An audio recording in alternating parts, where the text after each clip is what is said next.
Right. We got asked, we sent out asking people to do a case, give us some case studies to kind of discuss. And again, we haven't really planned how this session's going to work. So I think you've all got this in your notes, but this is the case, so you might want to have a look at it. Basically, it's a guy with dementia. He's from the Philippines, and he's been sexually inappropriate initially with the nurses, and now with one of the residents, although the resident's not objecting to this. And they're in a stage 2 rest home, which is not a dementia care facility. So I didn't bring this case, so... No, actually, I said it's Lesley's case yeah. that she sent through. So you want to be part of this? I mean, basically, these are the questions, and really, let's. I invite everyone to kind of pitch in. There's obviously a number of issues that need to be considered. Do you want to kind of? Do you want to go to the next slide? I mean, you gave us a slide on this, or? No, I think a conversation. What people think are the issues, without looking at what I thought were the issues. We've actually had a rape case recently. Right. We've actually got the gentleman with us in a very similar circumstance to this. It's been quite emotive trying to get this sorted. He hasn't actually been charged as such because he had to be deemed incompetent. And the old lady that supposedly was the victim is definitely incompetent. Right. So trying to press charges was very difficult. And it was actually a Filipino nurse that found them in the uncompromising position, as it were. Yeah, so we've just been very long drawn out and not very good for the family, because the family are very divided as well. Right. In what way? Some old family history divided the family, and that didn't help matters in communication. That was our biggest issue, and the fact they were so fractured, and their lack of insight into how Dad was, because he was living with his daughter previous to going into the rest home when this incident happened. So it was like the brother and the sister were loggerheads with each other, because she knew Dad wasn't so good, and he said, no, he's fine, I'll take him home with me. And it was like, it just blew all sorts of things out, and it's just in place to the D4 facility. Right. And I think what that case highlights is that consent is one of the big issues there, that who's able to consent and capacity of both parties and who's making that call. The interesting thing is, the police never approached our team once for reports, feedback or anything. They just dealt with the victim all the time. And because she's not competent or capable, they can't do anything in theory. But no one's approached our team and the family at war because they're saying, well, they should have come to us and asked about what's gone on and what's happening with the guy. Just assume it's happened. And our nurse practitioners had to work with the staff at the home to actually try and, get more information about what actually happened, because people have different perceptions of what they see. So this has clouded the case as well, but no charges have been laid. So we just have responsibility, don't we, to blame people. Legal responsibility. So another of the issues is around the responsibility of the care staff. What are the boundaries around that? And the rights of the two people involved. That where is our responsibility around stopping their entitlement to a bit of human contact? And do we have the right to do that? Do we have a responsibility to do that? If nobody's made it a call about a person's capacity to consent, does that alter our responsibilities? So these are all issues, I think, that we need to consider in that situation. Because this poor chap's now labelled, for want of a better word. This is going to follow him around, and finding placements for him that are suitable with a package that goes with him has really proved tricky, because the family, both sides are in, one's in denial, one the other's not too sure, because the police haven't done anything, so as far as they're concerned, Dad's innocent. But then you've got the old lady's family you want to think of as well, and plus where do we put him? Because he's still got to be looked after. So we've been basically selective where he's gone and how we set him up.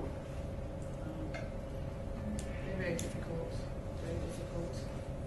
Any other thoughts about issues we should be considering for Mr. P and Mrs. T? How much do you consider the wishes of the family in this? What they find acceptable and what they find unacceptable? And for me, that was part of working through this case, getting everybody together and having those open discussions about this is what's happening. What do people think we should be doing about this? What should we be doing? Is one family screaming, no, move him, or no, this is just something that's happened, we can work through it, or so certainly their stance is a big part of that and their take on the situation. It's like you're saying also, I mean they're old people, but they're still allowed to be sexual, though, ain't they? Absolutely. Some of us might get a bit squeamish about that stuff, but this is a normal part of human contact. Not saying it's right or wrong what's happened, but it's definitely a part that needs to be considered. And another issue to be considered in this case, which is part of there, but Mrs. T still had a Mr. T at home, which was another consideration. It does.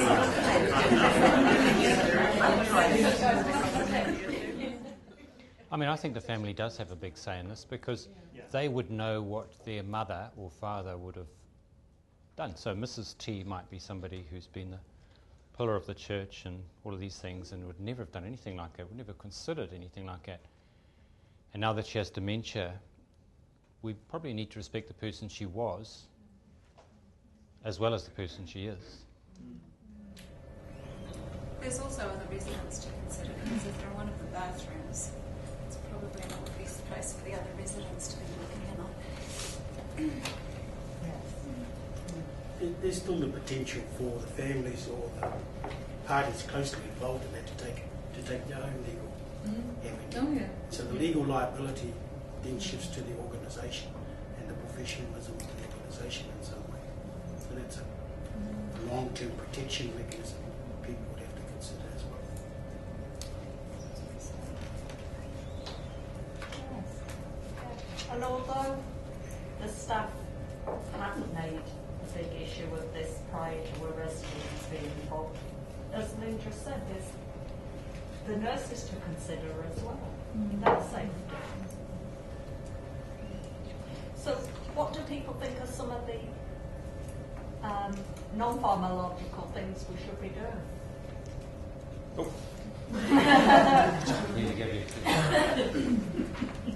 What were the nurses doing earlier when the person was making It was during personal cares that was the issue. So these gorgeous young Filipino girls were taken into a bathroom and taking his clothes off. He was responding to them. So had they been to someone who told you about what he was doing? It hadn't been escalated above the facility. It had been managed in-house. So what were you advising the nurses to say or do in a situation where he was being... That's what the question is. What should I have been?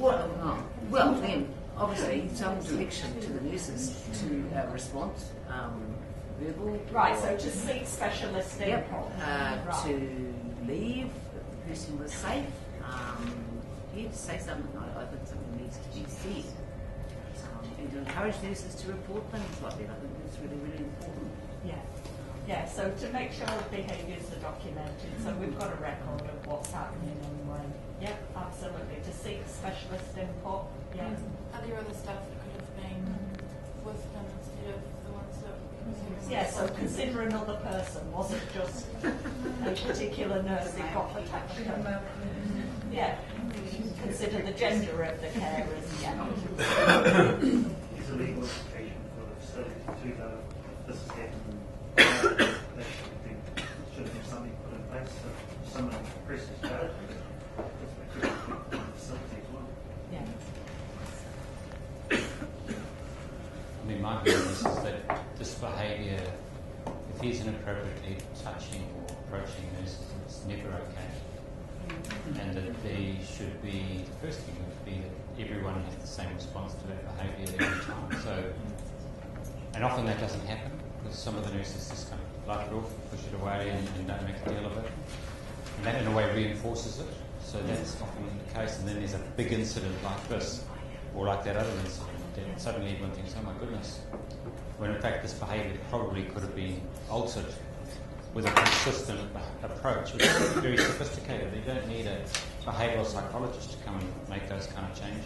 Well, one of the things we did talk about was having appropriate boundary setting. So it wasn't some people saying this okay and some people overreacting and screaming and running away. To be consistent in the approach and to have appropriate negotiated boundaries about what was acceptable. And also a well-articulated care plan about those risks. Absolutely, yeah. So documenting what that approach should be, so to encourage that consistency. And for carers actually understand that well-documented care plan. Yes. Right, so Part of creating it. Which has to be simple. yeah. I think that also reflects where the appropriate level of care is for that man. In a dementia specialist unit where the staff are more understanding of those non-pharmacological interventions at a higher staffing level. Yeah. So it was that weighing up the pros and cons of changing the environment to give that higher skill level and different skill set against the disadvantages of taking away the people who knew him, his familiar routines, his familiar environment. He wasn't leaving the facility, he was orientated to where his room was. We would have changed that if we'd have scooped him up and moved him. So it was weighing up what the risks of leaving him there were against the benefits. Because that is one of the criteria to get into dementia care, which is behavioural disturbance like that. If this guy was Maori, and it was a Maori family, what do you reckon, Nathan? John Spot? With inappropriate behaviours, inappropriate behaviours regardless of race and culture. Definitely, it's definitely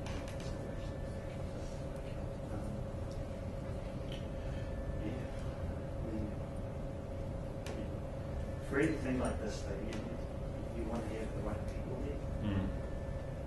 I think so. I mean, for Māori whānau, you want someone who can help along the way. You know, if they're religious, regions or office or whatever, they can help the whānau.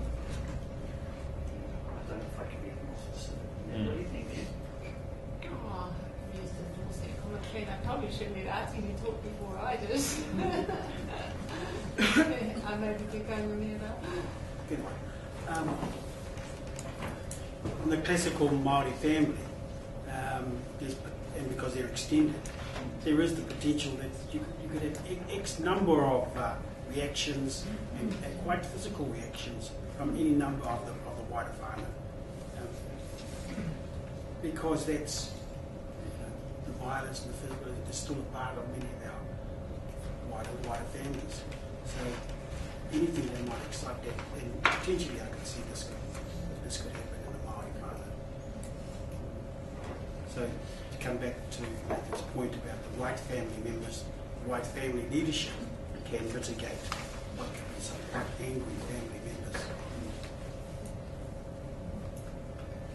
I think one of the most useful things we did for this gentleman was engaging with occupational therapy, diversional therapy, in identifying meaningful activity for him. One of the big things when people move into residential aged care is that they lose their role and their everyday routines and activities, and so helping him to fill that gap helped with dealing with this problem.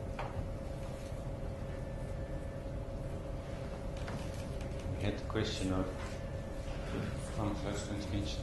Protocol.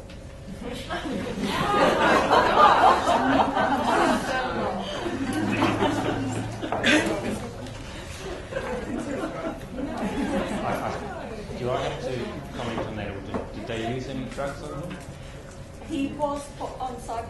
testosterone, yes. And with what effects? Very good. He's still in his original placement, and the issues have settled, and he's still there, and his family are still there.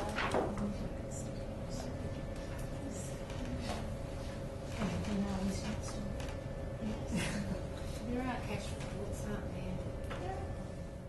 Well, looking at Cyproterone, it's actually, there's been quite a lot of studies on people with brain damage and dementia with Cyproterone, mostly for aggressive behaviour.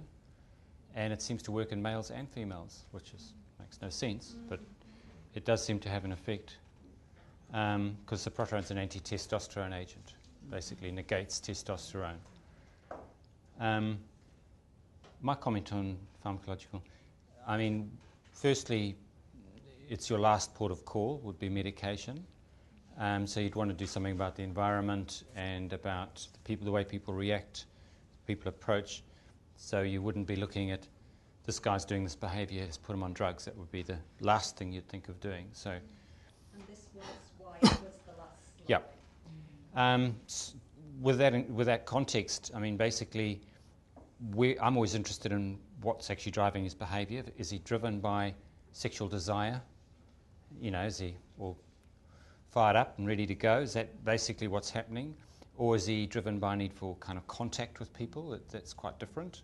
Or is it it might be a part of an aggressive pattern of behaviour, that this person's been an aggressive kind of person, been aggressive to women, and this is part of that context. So you try and get a sense of that behaviour before you use medications.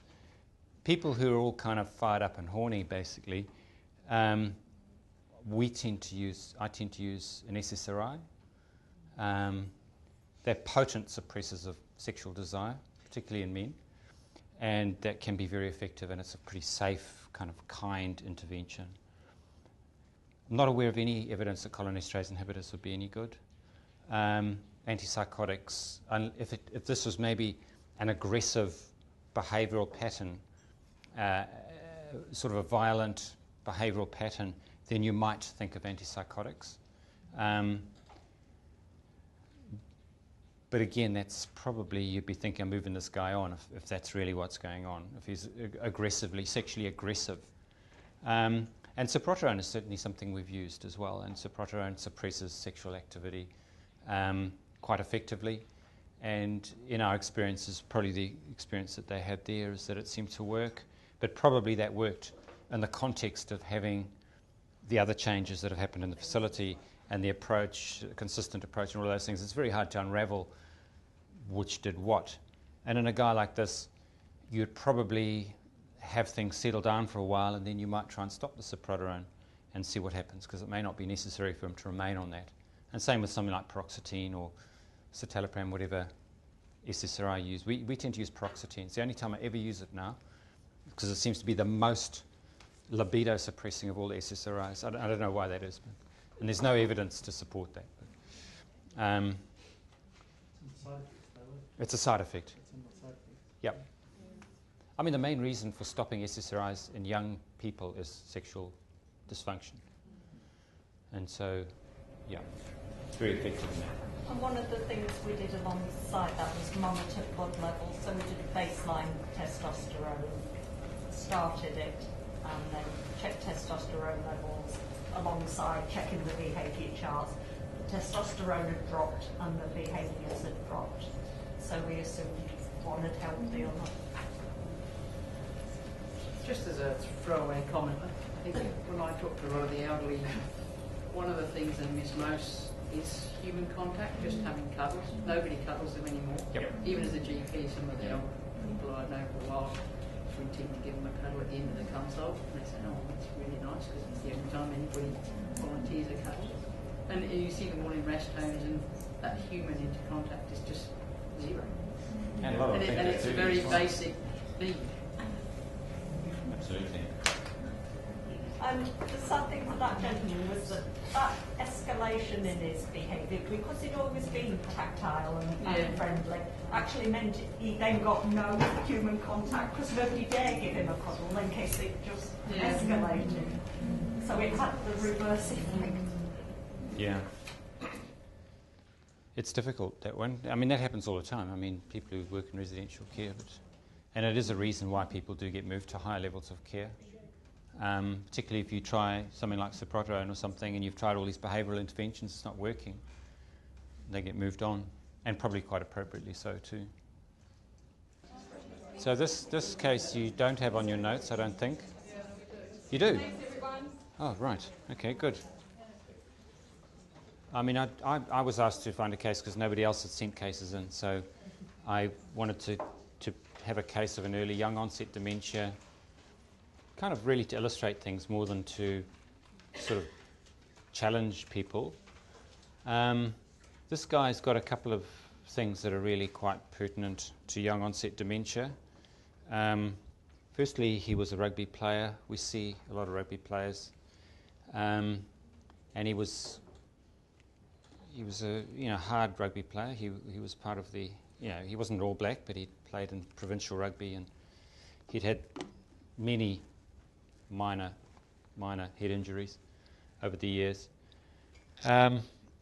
And then he had, 10 years ago, he got Hodgkin's lymphoma, and he got banged up with massive amounts of chemotherapy. And you look at chemotherapy drug trials, and they never monitor cognition as one of their outcome measures. But you see a lot of people who've had chemotherapy. I mean, think of chemotherapy.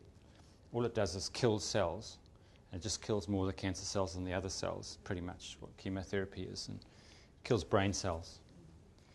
And so the family really noticed this guy was never the same again after the chemotherapy. He carried on working, and he kind of muddled along. And he was a police officer. Until he started having language difficulties. He just started having difficulties with words. Just couldn't express himself, couldn't find the right word. Had to stop work, he just couldn't do reports, and he couldn't think, couldn't speak. So he gave up work, and then he gradually was withdrawn, and he'd been deteriorating over about 2 years. So there'd been this drop when he had the chemotherapy, and then he kind of went along, and then after that he started deteriorating about 2 years ago. And by the time I saw him, which was only 3-4 weeks ago, he really had, you couldn't understand what he was talking about. He went to the Hawke's Bay Ranfurly Challenge, which we won. And he couldn't remember the results, couldn't remember who played. So it was very distressing to him that he couldn't remember these things. And he couldn't do the sort of tasks that he used to do. He used to be a do-it-yourself kind of guy. Couldn't do any of that. So I'm just wondering what people think in terms of needs to be done, investigations, things like that. I mean, I could have made his age younger. It would have been even easier. But this is a kind of a lot of people we see presenting like this, the young onset in the early 60s. Thoughts? You have to do some scan. Yeah. CAT scan. It could be the result of worse cancer. The CAT scan showed some mild frontal atrophy and no vascular changes or anything like that. This guy's he's in good health. You look at him, he looks completely normal, looks like super fit. Looks really well. I mean, there's very little point in doing a neuropsychological assessment of this guy because he can barely string a sentence together, so you kind of know this guy's got cognitive impairment. You don't need to, well, you can try and do an MMSE or something or whatever you use, but what you see in front of you is telling you what's going on, and his wife's there telling you the history and how this is all kind of unravelled. Yep. I mean, basically, you would. I mean, by the time I see him, they've all been done. Yeah. But there was nothing to suggest any other medical problem. This is what he was. He was very anxious, actually. He became, as you interviewed him, he got more and more anxious because he just couldn't answer the questions. It was very distressing to him. And so a lot of people with dementia, they withdraw from activities because it's too anxiety-provoking because you don't remember what you said. You can't string a sentence together, so people just withdraw, and that's what he'd done. And he potted around the garden. He was actually really good at gardening. He'd never been interested in gardening, but he spent his whole day mowing and cutting stuff and digging holes and things. You know, he really got into that. And on examination, it was quite difficult to assess his memory in terms of, because his words were so difficult. You know, you remember 3 words. Well, he couldn't even say the 3 words, let alone remember them. But, you know, when you're asking tests, so a cognitive screening test would really be, you know, he'd score like 6 or something on the MMSC or MOCA or something. But he actually, his memory, when you tested memory on things that he knew about, like rugby, he couldn't answer the questions. So you can cognitively assess somebody like this, but any of your assessment tools are not going to be very accurate. So it's your history in the presentation that's in front of you. So what should we do now? Did he have any behaviours of concern? No. Other than anxiety? He'd stopped driving, fortunately. Only quite recently, surprisingly. But I mean, basically, his wife said, no, you can't drive anymore, this is too dangerous, and that was the end of it. These people were living in Gisborne, and he had been a Hawke's Bay guy. So he came back, he wanted to come back to Hawke's Bay where his old mates were, because he didn't really remember his more recent friendships, which was a very difficult situation for his wife, who was from Gisborne, and she didn't really want to move, but she did. And so both of them were quite sort of isolated, him because of this and her because she didn't really know anybody. Anyone give him any drugs? Yes, it's a escitalopram. That's what we hear. So diagnosis, what would you say, what would you tell him his diagnosis is? Having heard all I said this morning.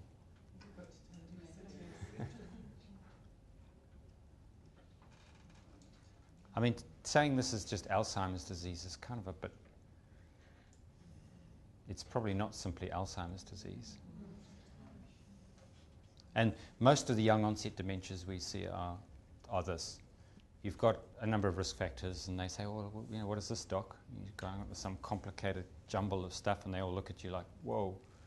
But basically, this guy got some brain damage from his rugby, got more brain damage from his chemotherapy, and now his brain has lost the capacity to compensate, and he's probably got Alzheimer's disease in that sense that probably wouldn't have happened until he was 85, but it's now happened when he's 60 because of the other damage to his brain. And so it's a good reason. We had a discussion at tea time about protecting your brain when you're young, and one of the comments was, well, nobody should play rugby. And he's right. And I suggested triathlon as an alternative, and then it was pointed out about falling off bicycles as a very high risk. So, yeah, so we've moved to tennis. If it's caused by past trauma and the assault of the chemotherapy, is it going to progress in the same way as Alzheimer's, or is, you know, often in these early onset dementias they progress quite rapidly, but is that likely to? Yes. Short answer. Well, basically, I mean, everyone's different, and it's very hard to predict that, but the best indication of how things are going to go is you look back over the last 6 months and you push it over the next 6 months, and he's on a course like that, and that's going to continue. And this is a guy who a year ago was, or say 2 years ago, was actually working and reasonably functional. Now he's standing around barely able to string a sentence together. So, you know, one of the questions the family has, you know, what's going to happen? You know, he's going to die young, and the family need to factor that into their lives. His wife's buying a house, and she's got this beautiful 2-story house lined up in Ahuriri, looking over the sea. It's perfect. Is that a good idea? This guy's already stumbling on the step onto the garden and the place they're renting. So these things need to be kind of thought about, and you know, like, you've got to be pretty straight about the way this is going to go, which is not too well. We did the investigations. We have, as I said earlier, cognitive stimulation therapy as a treatment option. This guy's language is too impaired, he couldn't do it. So you've got to have quite good language function. Can I just ask, what sort of insight did he have into his condition so far? Well, he couldn't articulate it. because he couldn't articulate much anyway because of his dysphasia. I think he's got a reasonable insight. He's got quite an awareness. He's accepting of the decisions. He's accepting of recommendations. I don't think he would say, gee, I think I've got dementia. This is not really good at all. I don't think he'd have that level of awareness. Was his anxiety linked to perhaps the insight into the disease, or was that his personality beforehand? No, I think it was his struggling to understand what's going on around him was causing him a lot of anxiety. So he didn't understand the context of me being in the house. He kind of quite liked me, but I mean, he didn't really understand what that was about. And whilst I was asking all these questions, he became very anxious. And a lot of people with dementia, anything out of routine just causes them to become incredibly distressed and anxious. And so he was probably my turning up at the house and anything else that happened in his life caused him to become very anxious. And so that might not respond to medication.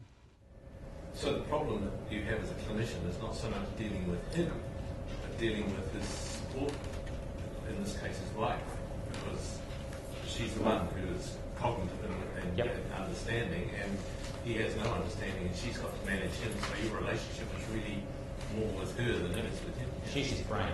Yeah. Yep. Is there any role for speech He's language distressed by therapy? it, sorry? Is there any role for speech language therapy at all, in terms of, because one of his main problems is words, so I know for strokes and all the rest of it, they can, but for these sort of cases? Somebody this far down the track is probably not going to benefit from that. I mean, certainly we see people with, what do they call it, primary expressive aphasia, whatever. The neurologists like that. I mean, it's just probably an early manifestation of Alzheimer's disease, which is affecting language more than anything else. And the speech-language therapists become involved with them. I have to say, my observation is that most of them just continue to deteriorate anyway, because you can't really undo what's happened. This guy is too far down the track to, you know, if your language is so impaired, it's very hard to do anything about that. Just to carry on with a little bit what I was trying to get to. Sorry. With your conversation with the wife, you're going to be right up front and blunt with her. This is dementia and this is the prognosis. Yep. With him standing next to me. Yes, but you're not going to try and sort of pad the description to his wife. You're going to be hard at. Well, no, I think I'm quite nice. Yeah. But I mean, in a nice way. Yes. No, I mean, because she knows. Yeah. You just putting it in words, the right words, I guess the clinical words. She knows what's happened. She knows this is terrible. She knows he's dying. You know, and she's seen like 6 or 7 doctors before she came to see us, who've all kind of said, oh, you know, and some of them, you know, I know one of them from Gisborne, and she's a really good doctor. She's not somebody who's kind of beaten around the bush too much. And sometimes the family need to hear it more than once. I think we are hesitant to talk about prognosis, particularly with these young people who, you know, you look at this guy, he looks completely normal and healthy. Does not look like there's anything wrong with this guy. And yet his brain is very badly damaged and he's not going to live probably another 3 years. So it's, you know, it's a tough thing for the family, but I don't think we help them at all by pretending it's anything else.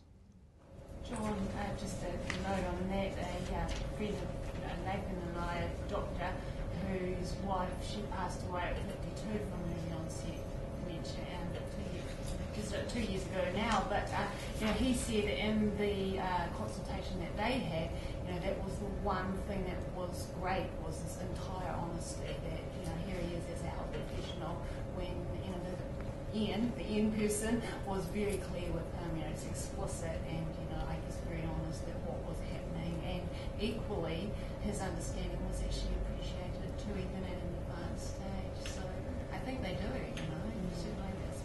And there's lots of research that's been done asking families and patients what they want, and they want the truth. They want it straight up, so they can make decisions. Yes. So, at what stage does palliative care come into this? Well, and part of the conversation. I mean, I've only met these people twice, and we've talked about prognosis, and pretty early on in the piece, we're talking about.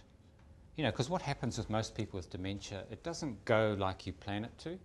oh, you know, he's going to get worse than over the next 6 months, and then we're going to think about going to rest home, blah, blah, blah. He gets sick. He gets some disease. He gets a relapse of his Hodgkinson's. What are you going to do now? And you've got to make a decision at the emergency department on Saturday afternoon.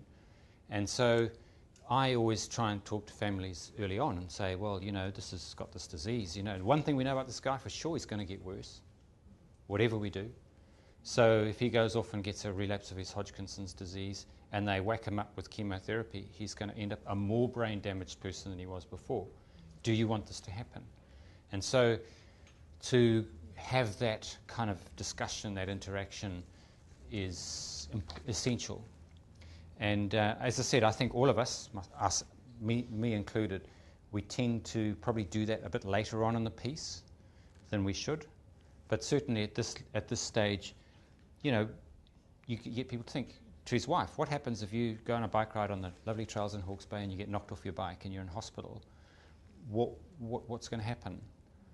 And a lot of people just assume they're going to be carers, they're going to be, you know, bulletproof, and then they have a motor accident or they get sick themselves. And so you've got to have a plan. And quite a lot of what we do, you know, even in the early stages, is to set up respite care, even though he doesn't need it. Well, this guy may need it, but lots of people in the early stage, they don't need it. But you have it there, so if somebody falls over or there's a contact with a family and things like that. So, yeah, palliative care, it's now. So what do you say to the patient if he is aware of his cognitive decline? Are you also that honest? Yeah. I think you've got mild Alzheimer's disease, not this guy. But that's what I'd say to somebody. You know, we've done all these assessments, we've done a brain scan, it's yet this and that, and done these tests. It shows that you've got significant memory problems.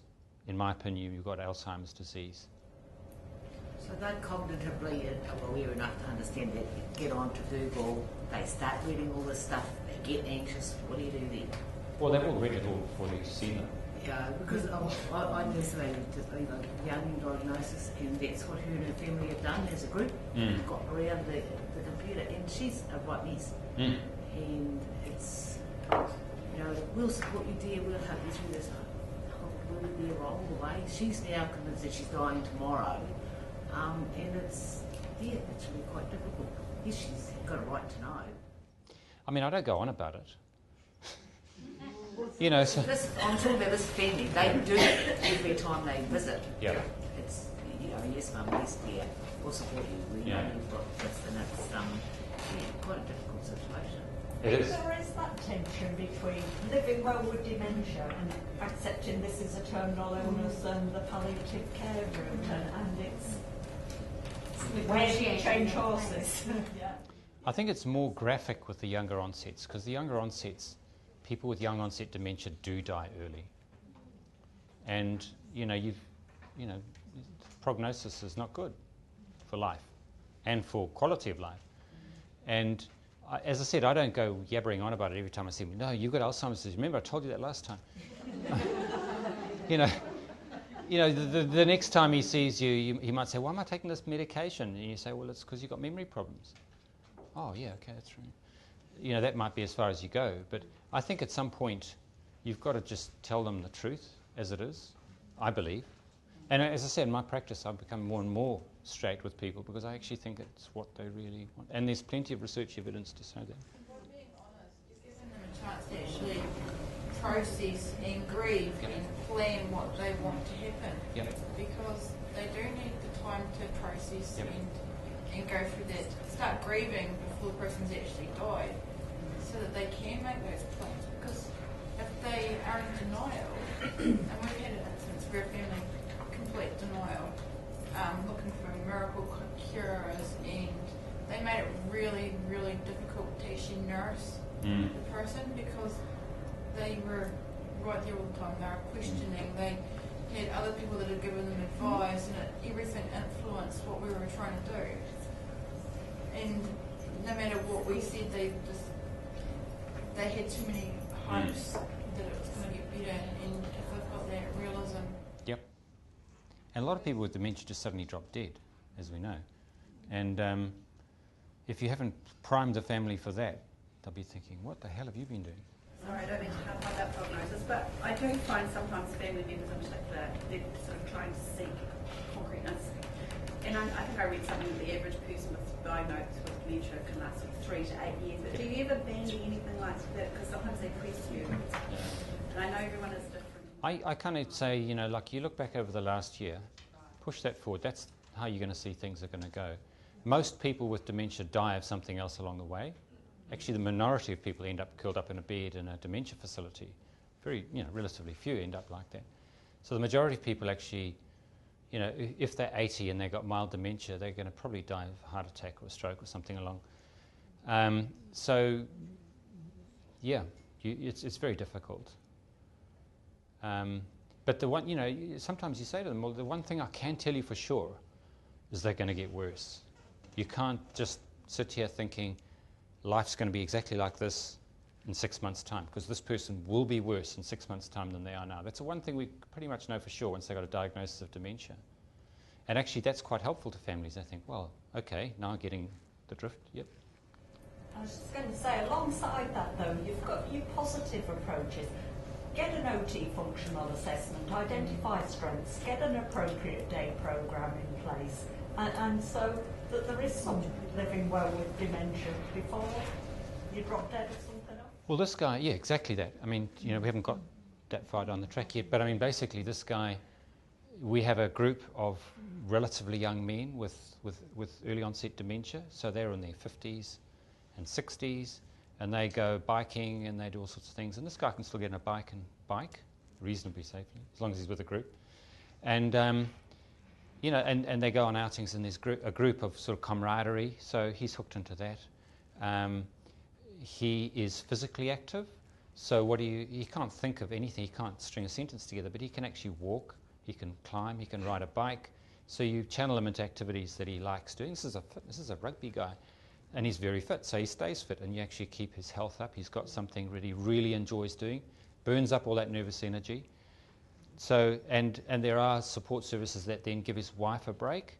So he's out biking with his buddies, and she's having a bit of a break. So there are definitely positive aspects. I'm not painting this all negative. Just hadn't got to the next slide, I don't think. So cognitive stimulation therapy is not an option. This guy, whoops, oh, it was very short. In the investigations, we did an ECG. If you don't take a temperature, you won't find a fever. It showed a heart block, so we haven't given him donepezil. He had a pulse rate of about 45. I mean, he was probably a very fit guy too. But so when I see him next, we're going to put him on ribostigmine patches and at least a trial of medication. Basically, when you look at the research of cholinesterase inhibitor medications with young onset dementias, it's not good reading. It doesn't seem to really make a huge difference. Our experience, we've treated, I don't know, I told we've got about 65 people. We've probably given about 40 of them donepezil, and I don't think it's really made much difference to any of them. So it's not a treatment you'd hang anything on. Why would you do it then? Because this is a treatment which theoretically has the potential to stop things getting worse, and there is no other medical intervention. Why would you give palliative chemotherapy to somebody with level 4 metastatic lung cancer? A lot of people don't, but a lot of people do. So it's kind of, I think it's worth a try personally, but I've got to say the evidence and my experience doesn't show that it's really very helpful. Cognitive stimulation therapy, as I said, this guy's language is too impaired to even think of it. So it's really about providing support, activities that he enjoys, being in the right environment, supporting his wife. Doesn't mean that as a kind of get everyone down after lunch presentation. You mentioned that he goes off cycling with his buddies or with dementia. I mean, I assume they're supervised, but what in the papers you always read about people with dementia escaping rest homes and dying in the street or whatever. I've got 1 or 2 patients who have dementia, but they like to walk in. Their relatives have got a tracker element, and I'm always, every time they escape, even though they usually come back, I'm always phoned by the rest home who says, you know, oh, you need to up his quetiapine, or it needs to be reassessed for a dementia unit. But I kind of feel, well, they want to go wandering, they've got a tracker unit. If they get run over, they get run over. I've discussed it all with the family. or, you know, the alternative is lock them up, because none of the dementia units really have enough. If you've got somebody who loves to wander, they've got like a garden maybe the size of this room, you know, they're hopeless. I've got one guy who I go on a community visit. I've never actually seen this guy. I've only ever met his wife, because he lives on a hill, he sees the car coming up, and he's off over the hills. And he's getting to the stage where, you know, it is a concern, but the family have looked at all the dementia units that he would have to be put in, because he would wander, whatever, and they've all said, oh, this is terrible, we can't do this to him, because there are no facilities with enough room to wander reasonably. So what do you feel about the safety of, you know, letting some people wander, having a tracker unit on them, versus, no, the safety is totally paramount, mustn't let them run the risk of getting run over or lost in lock and run? Well, I know for sure that this guy would rather be run over by a car on his bike than end up in a dementia care facility, which is his alternative, or drugged up to the eyeballs in something which really doesn't do anything for him. So, but you've really got to manage the family. So this guy doesn't care. He'd rather be on his bike and die. Whatever happens to him, he'd be quite happy. But you've got to get the family on board, because they're the ones who've got to live with the risk and the consequences. So most families that we come across say, yeah, we know that he might wander off and fall in the river or something like that, but, you know, it's a price we pay. We think it's actually okay. And there's lots of people, you know, elderly people at home with the potential to burn their house down. You know, as long as it's not attached to another house, it's, you know, some people say, well, actually, that's a risk worth taking. And I think people got to understand the risk and then try and live with it, or not. And if the family are saying, oh my God, we can't let this happen, you've probably got to intervene, because it's very hard to say, oh no, it's okay, and then he gets run over. So generally speaking, I discuss it with the family and negotiate with the family, and fortunately in Hawke's Bay you can go 100 k's on the road on a bike without going on the road, so you can go a long way on the trails without even going on the road. So our demented cyclists are generally. Having said that, I had one guy who was the keenest road biker ever, and he was demented, and he biked everywhere. He couldn't even string his sentences together. And then I heard he got run over, and I thought, oh my God, you know, on a roundabout. And it turned out that he was doing everything right, and an elderly woman came around the wrong side of the roundabout and knocked him off his bike. It wasn't even his fault. But he was only mildly injured. Yeah, sorry. I think one of the things that we often ask when we go to people's houses is, has there been any cooking incidences or pots left on the stove? We use that as a key safety thing when we're wondering if somebody's got a level of cognitive impairment. But I just have to tell you that my husband burnt my house down a couple of years ago, and the geriatricians that I work with don't use that one anymore. My husband hasn't got cognitive impairment. Yeah, my wife and daughter would both fail that test. Yeah. There's a couple of questions we had. We may as well just tackle them. One was the issue that you've raised about the ability for demented people to wander around, and particularly in facilities. I don't know the answer to that. Do you want to just talk to that? I guess because I think if I became demented, I would be a wanderer, for sure. And it just seems to me we have virtually no facilities for people with dementia who want to wander. And so the alternatives are the ones we've discussed. If the family are on board, you've got a tracker device, that's fine, but often the public pressure and the rest home staff just hate it. So they're always trying to get everybody to change their minds. Or you drug them up or lock them up. So why? I mean, New Zealand in general, most people are reasonably fit. I mean, you come to Nelson, everybody over 65 still tramping all over the hills. Why do we not have those sort of facilities? Is it just because it's all in private care and nobody... It's just a cost factor? Cost, yeah. It's mostly cost. So should we as a group be actually trying to change that? Should we be more proactive and say, look, we need at least one in the South Island, one in the North Island, if not more, a facility where you can... I mean, some ways around that is, you know, in people who are in residential care, you can structure walking and activities, because most of them don't need to be walking all the time. and so people can take them out for a walk and burn up some of that energy. But I mean, yeah, most of the facilities are pretty small in terms of their grounds and where you can walk, and it's pretty boring. I don't know the answer to that. I think cost is an issue, and I think safety, you know, sort of risk management of the institutions is an issue. Is that the best use of, you know, a few million extra dollars to elder care?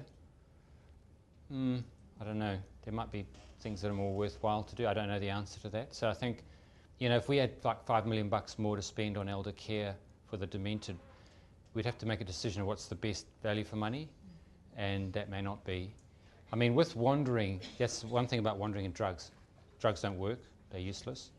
In fact, they fall over and wander, which causes even more problems. So most medications really aren't any help at all for people who wander. And if it's a problem, they end up in a dementia care facility, as you said.